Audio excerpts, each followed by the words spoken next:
சின்ன மருமகள்ல அடுத்து என்ன நடக்க போகுது அப்படின்னு பாத்தீங்கன்னா, தமிழுக்காக சேது வந்துட்டு கேக் எல்லாம் வாங்கிட்டு வர்றாரு. வீட்டுக்கு வந்துட்டு தமிழுக்கு கேக்க கொடுத்து சர்ப்ரைஸ் பண்றாரு. இத பார்த்துட்டு தமிழ் ரொம்ப சந்தோஷப்படுறாங்க.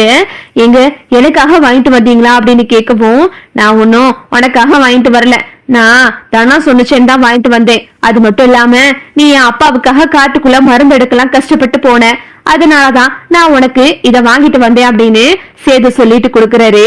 தமிழ் வந்து சேதுவை பார்த்து சிரிக்கிறாங்க. அப்பத்தா மலரு மோகனா 3 பேரு வர்றாங்க.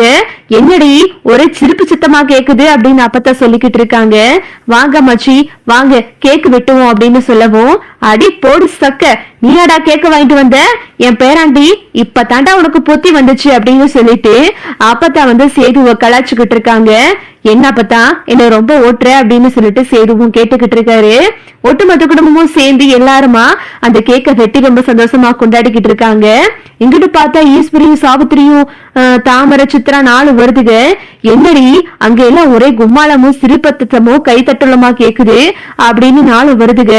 இங்கிட்ட பார்த்தா சாவித்திரி வந்து சொல்லுது, பாத்தீங்களா மதினி, நீங்க அங்க கேக்க தூக்கி வீச இங்கிட்டு பொண்டாட்டி கஷ்டப்படுவாளேன்னு சொல்லிட்டு புருஷங்காரை கேக்க வாங்கி கொண்டாந்து கொடுத்திருக்கான், இப்படில இருக்கணும் அப்படின்னு சாவித்திரி சொல்லிக்கிட்டு இருக்கு. பாத்துக்குருவோம் மதினி, எவ்வளவு நாள் இவங்க அட்டகாசம் நடக்குது அப்படின்னு சொல்லிட்டு ரெண்டும் பேசிட்டு அங்க இருந்து போயிருதுங்க.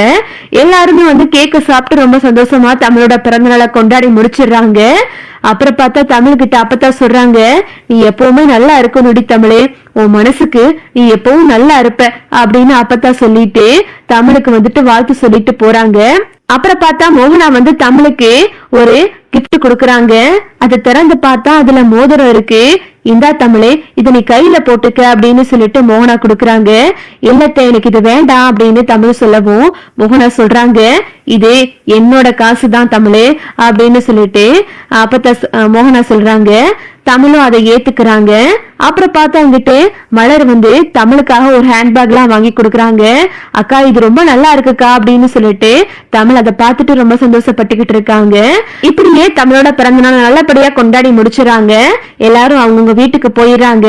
சேது வந்து வெளியே படுத்திருக்காரு. தமிழ் போயிட்டு சேதுகிட்ட, என்னோட பிறந்த நாளுக்காக நீங்க கேக்கு வாங்கிட்டு வந்து கொண்டாடினதுக்கு நான் ரொம்ப நன்றி சொல்லிக்கிறேன் அப்படின்னு சேது கிட்ட வந்து தமிழ் நன்றி சொல்றாங்க.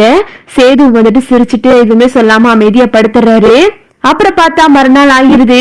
இந்த ஈஸ்வரி வந்துட்டு ராஜா கிட்ட போயிட்டு, மாமா நான் நேத்து உங்ககிட்ட சொன்னனே போஸோட கல்யாணத்தை பத்தி, நீங்க என்ன நினைக்கிறீங்க, அத பத்தி எதுவும் முடிவு பண்ணீங்களா அப்படின்னு கேட்டுக்கிட்டு இருக்கு.